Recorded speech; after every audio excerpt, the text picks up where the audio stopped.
अगला रूल हम लोगों के पास आता है इधर। इधर के साथ अगर नाउन वन आया है और उसके साथ दूसरा नाउन ऐड होगा तो उसके बीच में और आएगा हमेशा। कैसे? इधर, इधर सोहन और मोहन, या फिर सोहन या फिर मोहन। इधर का मतलब होता है दो में से कोई एक, दो में से कोई एक, सोहन या मोहन में से कोई एक, इधर सोहन और मोहन। अब इनमें से जब एक की बात हुई तो वर्ब तो हमेशा सिंगुलर आएगी, या फिर सिंगुलर भी ना कहकर हम लोग कहें नाउन सेकंड के अकॉर्डिंग आए। कैसे? समझो इस चीज को। हमने कहा या फिर सोहन या फिर मोहन घर जा रहा है, तो ये जो वर्ब आगे आएगी, गोज टू टेम्पल। तो जो हमारी जो गोज आया है ये सोहन के अकॉर्डिंग नहीं है। हम यहाँ पर सोहन की जगह हम हटा देते हैं, सोहन की जगह लिख देते हैं हम दे। ओके, तो दे के हिसाब से गोज नहीं आया, हाँ ये आया मोहन के हिसाब से आया गोज, क्योंकि ये सेकेंड नाउन के हिसाब से हमारी वर्ब आती है। Got it? सिमिलरली हम लोग नीदर वाले में भी सेम रूल फॉलो करते हैं। नाउन वन आएगा, नाउन सेकेंड आएगा, तो इन दोनों के बीच में नीदर के साथ में हमेशा नॉर का पेयर बनता है, और वर्ब हमेशा नाउन सेकेंड के अकॉर्डिंग ही आएगी। एक चीज में दिमाग में रखने वाली है कि ये दोनों हमेशा दो लोगों के लिए ही आते हैं, दो सब्जेक्ट के लिए ही आते हैं। हमेशा याद रखना इस चीज को। कितने सब्जेक्ट के लिए आते हैं? दो। Got it? अगला आता है नॉट ओनली बट ऑल्सो वाला। तो नॉट ओनली बट ऑल्सो वाले में एक चीज याद रखना कि जो नॉट ओनली के बाद आएगा वही बट ऑल्सो के बाद आएगा। हमने कहा नॉट ओनली बुक्स, तो बट ऑल्सो कॉपीज आएगा, ना कि बट ऑल्सो दे आएगा। ठीक है, इसमें भी सेम पार्ट ऑफ स्पीच चलती है। Got it? तो नॉट ओनली का पेयर किससे बनता है? But also say. Got it? आगे बढ़े, क्वेश्चन देखो आते हैं। इसमें क्वेश्चन ज्यादा आए नहीं है बट हम लोग सीख सकते हैं फिर भी। ईदर सी और यू। अब ईदर के बाद आया हमारा कौन? सी। और आया पेयर, बिल्कुल सही है। यू आया, तो यू के बाद में हमारा जो इज आना चाहिए था वो इज आना ही नहीं चाहिए था। यहाँ पर क्या आना चाहिए था? आर।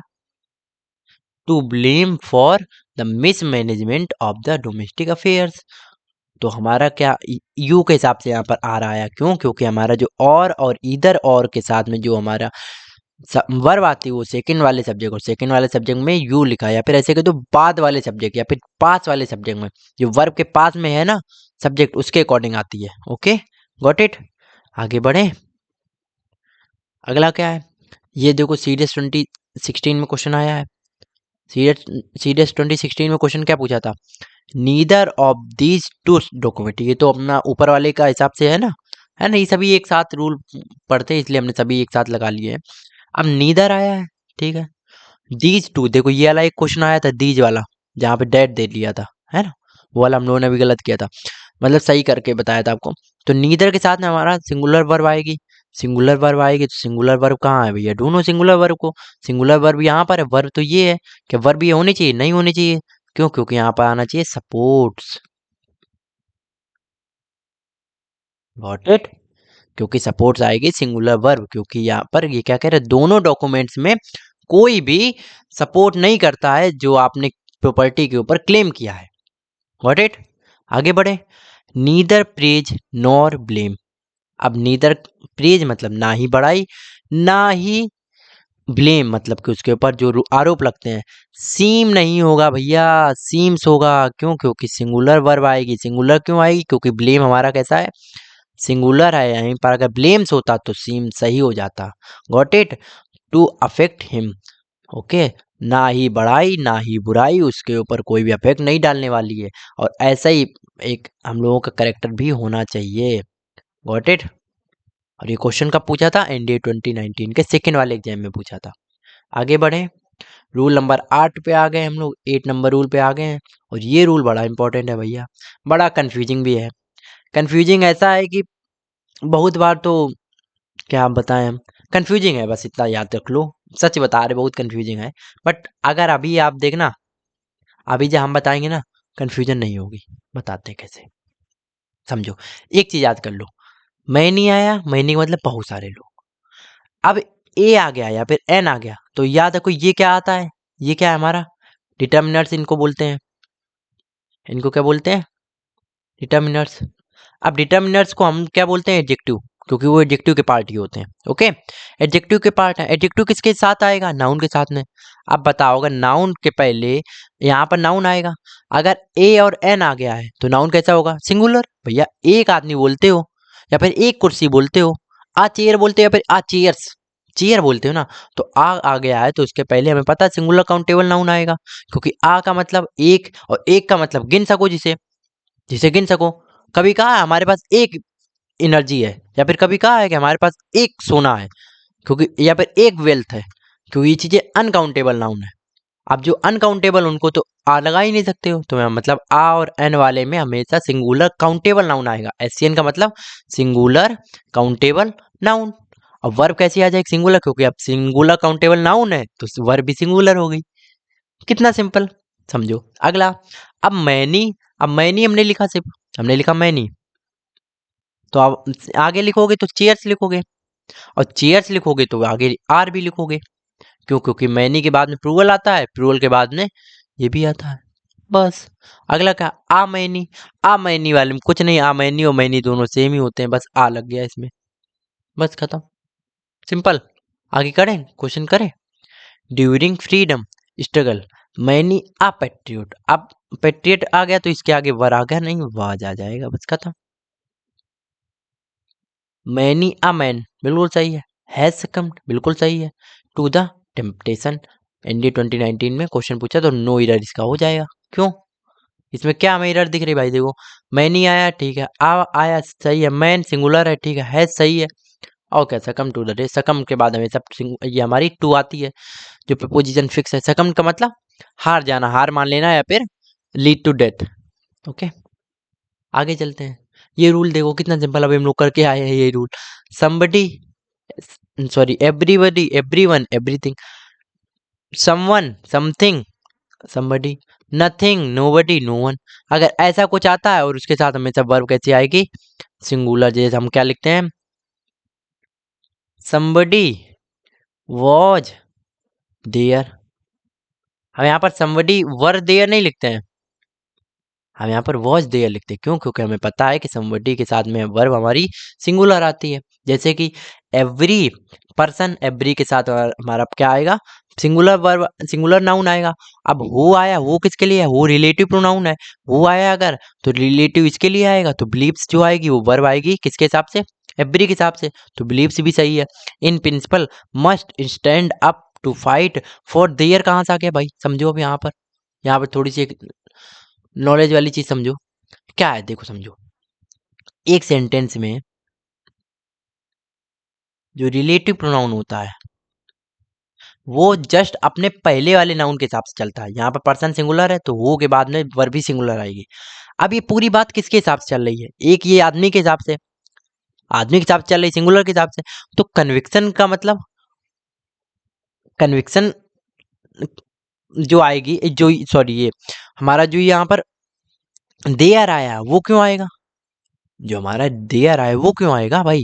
पजेसिव एडजेक्टिव जो आया है वो क्यों आएगा? वो किसके हिसाब से आएगा? वो पर्सन के हिसाब से आएगा। और पर्सन कितने? एक। तो यहाँ पर देयर ना होकर हिज नहीं होना चाहिए क्या? होना चाहिए भाई, नॉर्मल सी बात, हिज होना चाहिए था। हिज ही होगा, क्योंकि यहाँ पर एक पर्सन के हिसाब से बात की जा रही है। बहुत सारे होते तो हम देयर करते। Got it? समझ गए?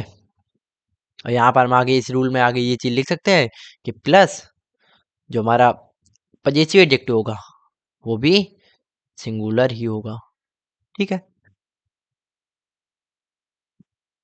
ये देखो, ये जब भी रूल आएगा ना ये कंफ्यूजन कर देगा, या फिर कंफ्यूजन तो करेगा करेगा।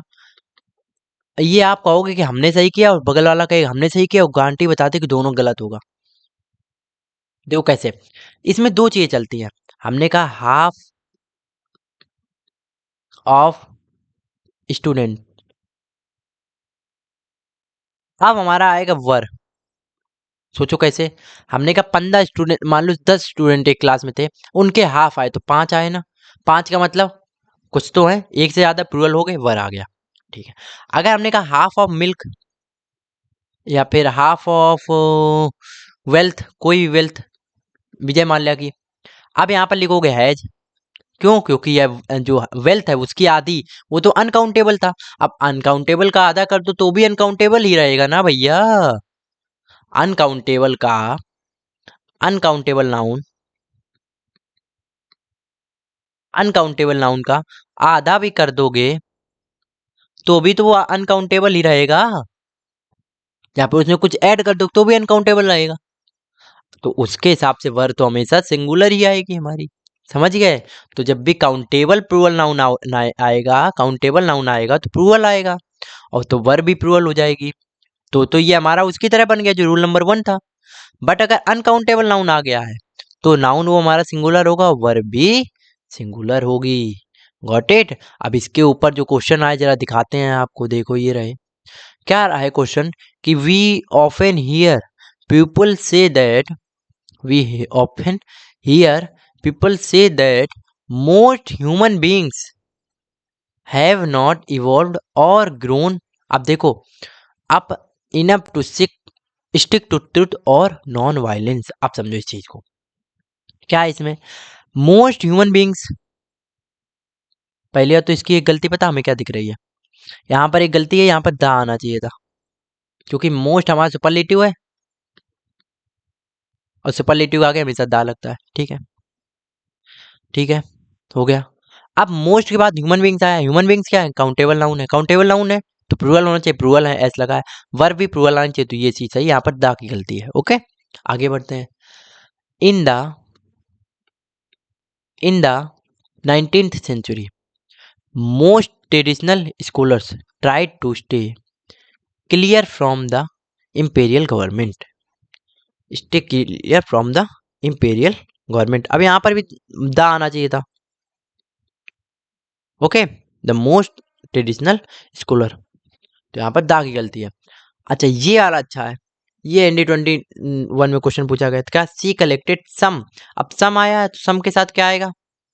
दो चीजें, एक तो यूसियन अनकाउंटेबल नाउन या फिर एक काउंटेबल नाउन। काउंटेबल नाउन तो प्लूरल। अब आर्मफुल का मतलब कुछ मुट्ठी भर या फिर हाथ भर के, है ना, बाहाँ भर के। अब वो तो गिन सकते हो ना, 3 मुट्ठी 4 मुट्ठी।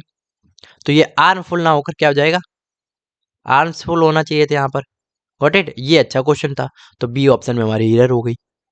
कितना सिंपल था, समझ में आया? ऐसे क्वेश्चन आते हैं भाई, कभी कभी दिमाग भी घुमा देते हैं। रूल नंबर 11 पे आ गए हम लोग। ये रूल बड़ा इंपॉर्टेंट है, समझो कैसे। देखो, इसमें जब भी क्वेश्चन आएगा ना, आपको कभी लगेगा कि इसमें तो कोई गलती नहीं है, या फिर आप जब देखो तो इसमें 1 सेकंड में पहचान लोगे। कैसे? पहली बात तो समझो, जब भी ऐसे नेगेटिव वर्ड आएंगे, कैसे hardly, scarcely, hardly, scarcely, really, barely, never, seldom, no, sooner, ऐसे वर्ड आएंगे तो इनमें इन्वर्जन लगेगा। अब इन्वर्जन बताते क्या होता है। देखो, इन्वर्जन एक नया रूल होता है। इन्वर्जन का मतलब होता है, हमने नॉर्मल वर्ड लिखा, हमने नॉर्मल लिखा हार्डली आई हैड गॉन, तो ये हमारा गलत है। क्योंकि हमारा क्या होता है, जब भी ऐसे वर्ड आते हैं तो यहाँ पर ही वर्ड है, तो यहाँ पर हमारी वर्ब आनी चाहिए थी। ओके, वर्ब हमारी आनी चाहिए थी, जो हमारी कौन सी होती है? बी वर्ब होती हैं, या फिर हमारी हैज वर्ब होती हैं, या फिर मॉडल्स होती हैं उनके साथ, और प्लस सब्जेक्ट आना चाहिए। देन हमारी मेन वर्ब आनी चाहिए, है ना, हम लोग इनको बोलते हैं हेल्पिंग वर्ब। तो यहाँ पर हेल्पिंग वर्ब आएगी, देन सब्जेक्ट आएगा, देन हमारी मेन वर्ब आएगी। ठीक है, अब समझाते कैसे। तो ये हमारा सेंटेंस ये वाला गलत है। इसका सही सेंटेंस क्या होना चाहिए था? Hardly had I gone. समझ गए? तो हार्डली हैड आई गॉन होगा, ना कि हार्डली आई हैड गॉन। समझे? इसे कैसे? इन्वर्जन वाला रूल। ठीक है, अब इनके साथ निगेटिव वर्ड नहीं आएगा, जैसे कि no sooner did I open, did I not open the gate, then, आप कहोगे देन कहाँ से आ गया? तो भाई नो सूनर के साथ हमेशा देन आता है, देन का आता है, हमेशा याद रखना। ओके, हार्डली स्कार्सली के साथ हमेशा वेन आता है, याद रखना। हार्डली और स्कार्सली के साथ वेन आता है। इनके ये फिक्स चीज है, ये फिक्स चीज है, ठीक है, कभी भी गलत ना करना। देन आगे आगे डॉट डॉट हो सकता है, तो ये हमारा सेंटेंस गलत हो जाता है क्योंकि यहाँ पर नॉट लगा दे, नॉट नहीं आएगा, इनके साथ नेगेटिव वर्ड यूज ही नहीं कर सकते हो आप। Got it. इनके ऊपर कुछ क्वेश्चन करते हैं फिर आगे बढ़ते हैं। क्वेश्चन कुछ ऐसे हैं कि हमारे सभी क्वेश्चन पूछे हुए क्वेश्चन है, जैसे इंडिया 2019 का फर्स्ट वाले एग्जाम में पूछा था, if you lend Mohan a pen he will lend it to someone else and never you will get it back. अब देखो ये क्वेश्चन जब आया था ना, ईमानदारी से हम बताते हैं, जब हमने पहली बार हमने खुद इसको अटेम्प्ट किया था ना, तो हमारा भी एक मिनट के लिए दिमाग चकरा गया था कि इसमें गलती क्या है। देखो क्या है, हम बताते गलती क्या है, हम बताते गलती क्या है। गलती ये है कि इफ यू लेंड, यदि आप अपना पेन उधार दोगे, किसको, मोहन को, ये मोहन नाम का बंदा बड़ा परेशान कर रहा है ना। मोहन को अगर पेन उधार दोगे तो ये मतलब ये किसके लिए आया, मोहन के लिए आया। वही पेन दूसरे को उधार दे देगा और तुम कभी भी पेन को वापस नहीं पा पाओगे। तो यहाँ पर एक वर्ड आया नेवर, नेवर के साथ हमेशा लगता है इन्वर्जन, तो इन्वर्जन के हिसाब से यहाँ पर विल आना चाहिए था पहले, तो never will you get it back, never will you get it back, समझे। तो यहाँ पर होना चाहिए never will you get, okay, तो ये होना चाहिए था। आगे बढ़े, अगला क्या, नेवर आई हैव सीन, तो never have I seen such a town, ठीक है। No sooner did he appear, अब यहाँ पर हमारा आना चाहिए डिड ही एपियर्ड, नहीं एपियर, गॉट इट, तो एपियर्ड ऑन द स्टेज। अब नो सूनर के साथ देन आया, बिल्कुल सही है। The people began to cheer loudly, अब देखो सेंटेंस हमारा सेम है, यहाँ पर भी पास्ट इंडेफिनिट, यहाँ पर पास्ट इंडेफिनिट, बिल्कुल सही, सीरियस 2015 में क्वेश्चन पूछा था। Done. No sooner did I reach, reach नहीं होगा, अभी हमने ऊपर काटा, देखो रीच होगा, देखो सीडीएस में सेम बिल्कुल क्वेश्चन पूछ रहा, डिड यहाँ पर डिड नहीं लगा के दिया, यहाँ पर लगा के दिया, तो यहाँ पर एपीआर में ईडी लगा दिया, तो यहाँ पर भी लगा दिया। भाई डिड के साथ में हमेशा याद रखना डिड प्लस वी1 चलता है, डू या डज का रूल हमने बता दिया, डू के साथ वी1 चलता है बट इसके साथ एस एस लगता है, ठीक है। तो डिड आ गया तो वी1 ही आएगा, वी1 का मतलब सिंगुलर फॉर्म, सिंगुलर फॉर्म या फिर कहो ये बेस फॉर्म जिसे हम लोग बोलते हैं, मतलब कि रीच, सिंग, टीच, गो, इसमें ना ईडी लगेगा, ना वेंट आएगा, ना ऐसे ऐसा आएगा, कुछ भी नहीं, गॉट इट, ठीक है। अगला हम लोगों का क्या है, ये हो गया, ओके।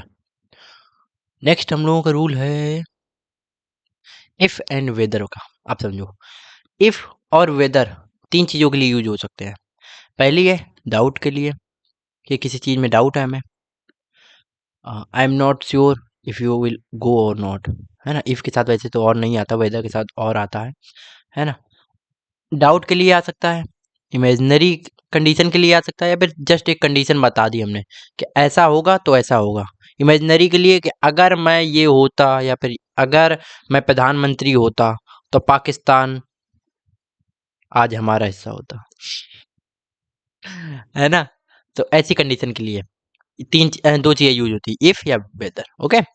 तो इसमें से कुछ ऐसी इंपॉर्टेंट सवाल बने हुए हैं, सवाल या फिर इनके ऊपर कॉन्सेप्ट के ऊपर जो क्वेश्चंस आए हुए हैं। उसके पहले एक चीज बता दें कि जो वेदर है उसके साथ हम लोग एक चीज यूज करते हैं, उसका नाम है और। वेदर के साथ हमेशा और का यूज होगा, याद रखना, वेदर के साथ हमेशा और का यूज होगा, ओके। अब आगे आता है हम लोग का इंडिया 2018 में क्वेश्चन आया था, क्या था, one of the members expressed doubt. आप बताओ इफ किसके लिए आता है, डाउट के लिए, है ना। अब अगर डाउट पहले से आ गया तो क्या सुपर फ्लोज नहीं हो गया, सुपर फ्लोज का मतलब एक्स्ट्रा, भाई डाउट भी लगा दिया, इफ भी लगा दिया, कैसे बात चल गई। ये तो हम लोगों का इफ गलत है, या पे डाउट गलत है, क्यों, क्योंकि हम लोगों का इफ का मतलब ही होता है डाउट, इफ का मतलब ही डाउट होता है, तो हम लोगों का डाउट यहाँ पर हट जाएगा, तो इस वाले पार्ट में गलत हो जाएगा, ओके। आगे चलते हैं, और रूल नंबर 13 जो है वो इसी का एक्सटेंशन है। एक्सटेंशन का मतलब जो हमने आपको बताया था ना, कंडीशन, इमेजिनरी कंडीशन वाली, इमेजिनरी वाला, ऊपर एक, तीन चीज़ों के लिए यूज होता था, एक कंडीशन के लिए, एक इमेजिनरी के लिए, एक डाउट के लिए। तो इसमें इमेजिनरी जो है उसका हम लोग थोड़ा एक्सटेंड करते हैं। वो क्या है, इफ के साथ अगर सब्जेक्ट आ गया, इफ के साथ सब्जेक्ट का मतलब इफ आई, इफ आई। तो अब आई के साथ में तीन चीजें यहाँ पर हो सकती हैं। देखो, एक हो सकता है past perfect, past perfect tense. Past perfect का मतलब समझ रहे हो? पास्ट परफेक्ट का मतलब समझ रहे हो? हैड प्लस वर्ब की थर्ड फॉर्म। तो आगे वाले सेंटेंस में जो होगा, आगे वाला सेंटेंस जो होगा वो हमेशा would have plus we three होगा। अभी थोड़ी चीज़ कम समझ में आ रही होंगी, बट हम जैसे एग्जांपल से बताएंगे आपको ज़्यादा समझ में आने होंगे। ओके, अब अगर वर आया इधर, इफ आई वर आ गया यहाँ पर, तो यहाँ पर वुड आ जाएगा आगे वाले सेंटेंस में, सेकंड क्लॉज में आ जाएगा। और अगर प्रेजेंट इंडेफिनिट हो गया कि इफ आई एम या फिर if I do this work then I will succeed in this. Okay, तो हमारा आगे विल प्लस वी वन आ जाएगा, बेस फॉर्म आ जाएगी। Got it? एग्जाम्पल के साथ समझते हैं खुद। देखो, बहुत सारे क्वेश्चन से आए, बहुत सारे। ये देखो, करते हैं क्वेश्चंस को। पहला क्या है, had I come, had I कम। आप समझो, ये एक सेंटेंस है। जब भी आगे ऐसा कुछ आ जाए, हैड आई कम लिख दिया, या फिर हैड के साथ आगे सब्जेक्ट वगैरह आ जाए और इधर कहीं पर क्वेश्चन मार्क ना लगाओ, क्वेश्चन मार्क ना लगाओ, तो याद रखना वो कंडीशन है हमारी, वो हमारी कंडीशन है, वो एक कंडीशनल सेंटेंस है, याद रखना। ठीक है? तो हैड आई कम, इसका मतलब होता है इफ आई हैड कम। इसका मतलब इतने तीन का, हैड आई कम का मतलब if I had come to know about difficulty I would have certainly helped. Sentence हम लोगों का पूरा सही है। Got it? सेंटेंस हम लोगों का पूरा सही। क्यों? क्योंकि इसमें क्या है, हैड प्लस वी थ्री है, पास्ट परफेक्ट है, तो आगे वुड है प्लस थर्ड फॉर्म आया है। सेंटेंस हम लोगों का सही है पूरा। Got it? अगले चलते, जो कि CDS 2016 में क्वेश्चन पूछा था। He told the boys that if they worked hard, ये क्या है हमारा यहाँ पर, दे विल। अब देखो, अगर वो they will surely pass. Okay, ठीक है। याद रखना एक चीज, एक कंडीशन हम बता देते हैं, कहाँ पे लिख दें। ओके, इधर हम लिख देते हैं उसको। चेंज जो भी होगा वो कहाँ होगा हम लोगों के, वो हमेशा किसमें, इफ वाले सेंटेंस में होगा। ओके, इफ वाले सेंटेंस में हमेशा ये चीज है, जो चेंजमेंट होगी या फिर गलती जो होगी वो हमेशा इफ वाले सेंटेंस में निकाली जाएगी। तो हम लोगों का ये जो हो जाएगा, अब दे विल श्योरली, यहाँ पर विल आया है, विल प्लस वी वन आया है पास, तो यहाँ पर क्या हो जाए, वर्क नहीं, इफ दे वर्क होना चाहिए था यहाँ पर सिर्फ। तो मतलब यहाँ पर प्रेजेंट इंडेफिनिट बनना चाहिए था। तो हम लोगों का बी वाले पार्ट में एरर हो गई। Got it? आगे चलें।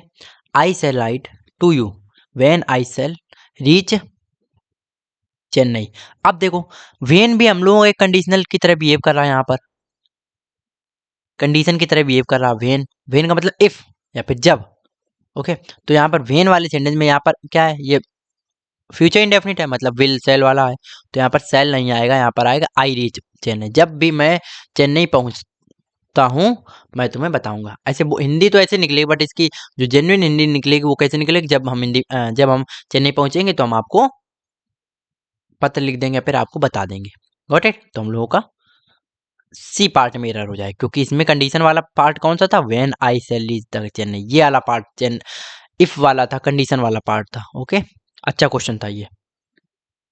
अगले पे चलते हैं। अगला क्या है हम लोगों के पास, इफ रमेश विल। अब देखो, ये वाला सेंटेंस तो हम लोग पढ़ा ही नहीं है, विल बी वाला तो आ ही नहीं सकता। यहाँ पर क्या हो जाएगा, if Ramesh, if Ramesh will be होगा नहीं, यहाँ पर क्या हो जाएगा,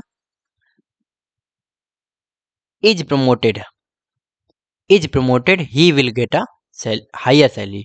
तो क्या हो जाएगा इसमें, हम लोगों का विल बी हट के इज प्रमोटेड, क्योंकि पैसिव वॉइस है, तो पैसिव वॉइस के लिए इज बनाना पड़ेगा हमको, और पार्ट ए में हमारी गलती हो जाएगी। और एनडी 2019 में क्वेश्चन पूछा गया था, I can fly if I will be a bird. अब I can fly if I will be a bird, I were यहाँ पर क्या हो जाएगा, if I were a bird. Okay, हाँ ठीक है। If I were a word, ठीक है, तो हम लोगों को क्या हो जाएगा, विल बी हट के वर हो जाएगा। Most of us who are older competitive runners are not able to race anywhere at the same speed as we do when we were 30। अच्छा, जब हम लोग 30 साल के थे तो हम लोग अच्छे दौड़ पाते जितना अब जो हम अभी दौड़ते हैं उस उतना नहीं दौड़ पाते। इसका ओवरऑल मीनिंग ये निकला, बट उससे मीनिंग से हम लोग क्या मतलब है, दिमाग लगाओ, थोड़ा सा दिमाग लगाओ। ये बात क्या कर रहा है, जब हम 30 के थे तो जब थे तो दौड़ते भी होगे वहीं पर उसी टाइम पे, मतलब पास्ट की बात ही हो रही। तो एज वी डू कहाँ से आ गया, यहाँ पर तो डिड आना चाहिए, as we did. Got it भाई, सेंटेंस को पढ़ोगे अच्छे तभी समझ में आएगा, समझे। तो यहाँ पर डू ना होगा, डिड होगा, as we did when we were 30। अब भाई पास्ट की बात है तो पास्ट में ही रहेगी। ओके, अगला आ जाते हैं। If the scheme would have been implemented effectively all affected would have benefit। Okay okay ठीक है, ये तो बहुत सिंपल है। वुड हैव बीन ना होकर यहाँ पर हैड बीन हो जाएगा ना, हैड हैड इम्प्लीमेंटेड, क्योंकि यहाँ पर अगर वुड हैव आया, would have plus third form आया है, would have plus third form आया है, तो यहाँ पर क्या आएगा, हेड प्लस वी थ्री आ जाएगा। तो वी थ्री तो दे रखा है इम्प्लीमेंटेड में, वुड हैव बीन को काट के हम हेड करना पड़ेगा। Got it. आगे चलते हैं। एनडी 2022 का क्वेश्चन है, इफ यू हैव आस्क्ड, ये वाला तो सेंटेंस बन ही नहीं सकता क्योंकि आगे देखो वुड हैव आया है, वुड हैव आया तो यहाँ पर हैड आस्क हो जाएगा। कितना simple. If I will B, नहीं नहीं नहीं नहीं नहीं, आई वुड आया तो यहाँ पर क्या आ जाएगा, वर आ जाएगा, बस सिंपल। कितना सिंपल है। हमें आगे वाला पार्ट देखना पड़ेगा इफ वाले कंडीशन में। अच्छा, इफ वाला सेंटेंस ये है, तो she would not have had an accident. Okay, अभी इसके हम बताए थे, यहाँ पर हैव नहीं होगा, यहाँ पर हो जाएगा हैड एन एक्सीडेंट। ओके, बताएंगे क्यों। If she have, if she had driven carefully. Okay, यहाँ पर हैव नहीं होगा, जो हम बताए थे अभी, कहाँ पर है, इसके हमने आगे लगा रखा है।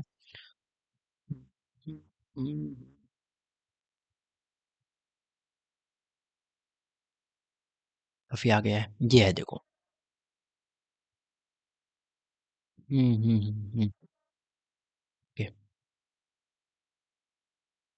ओके, ठीक है। बट इसमें भी कुछ गलतियां हैं। ओके, कोई बात नहीं, हम उसको रेक्टिफाई करेंगे। यहीं पर हम बताए थे थोड़ा सा। रेक्टिफाई ऐसा है कि समझो, हैज जो होता है हम लोगों का, हैज जो होता है हम लोगों का, वो सिंगुलर फॉर्म होती है, ठीक है। हैव जो होती है वो परफेक्ट फॉर्म होती है, ओके। और जो हैड होती है वो पास्ट फॉर्म होती है, तीन फॉर्म होती हैं। जैसे is are am was were होता है ना, विल, तो ऐसे होता है, वॉज वर हो जाता है past form, is are am present form हो जाता है, आर हमारी प्लूरल फॉर्म हो जाती है। अब ये है प्रेजेंट फॉर्म, ये है परफेक्ट फॉर्म, परफेक्ट, और ये हम लोग क्या है, पास्ट फॉर्म है। तो जब भी पास्ट सेंटेंस की बात करते हैं तो हेड लगाते हैं। जब भी हम लोगों को परफेक्ट बनाना होता है, परफेक्ट का मतलब वी थ्री, तो उसके लिए हम हैव यूज करते हैं। तो हैव पहले से है, अब हैव के बाद क्या आना चाहिए, वी थ्री, तो हैव आ जाएगा। Got it. चलो, इफ सी, ठीक है, अब तो सही है। If you were to come to Chennai to settle down, it will be. अब देखो यहाँ पर क्या है, इट विल बी है, तो यहाँ पर क्या आ जाएगा, यहाँ पर विल वाला सेंटेंस बना, तो यहाँ पर क्या आ जाएगा, if you come to Chennai हो जाएगा, वर तो होगा नहीं, ओके। तो यहाँ पर वर की जगह हम काट क्या लिख सकते हैं, आर टू कम लिख सकते हैं, ओके। तो हमारा ऑप्शन ए में गलतियां हो जाएगी, ठीक है। इसने जो गलती की है, जिसने भी किया है, इसने गलत किया क्या, इसने इट विल बी वाले में चेंजमेंट किया है, नहीं भाई। हमेशा इफ वाले सेंटेंस में या फिर कंडीशन वाले सेंटेंस में एरर निकाली जाती है। Got it. अगला आ जाते हैं हार्ड वर्सेस हार्डली। हार्ड का मतलब क्या होता है, मजबूत। हार्ड का मतलब मजबूत या फिर मेहनत, मेहनत से या फिर मजबूत। जैसे हम लोग कहते हैं ना, it is my hard earn money. Hard earn का मतलब बहुत मेहनत से हमने कमाया है इसको, और हार्डली का मतलब होता है मुश्किल से।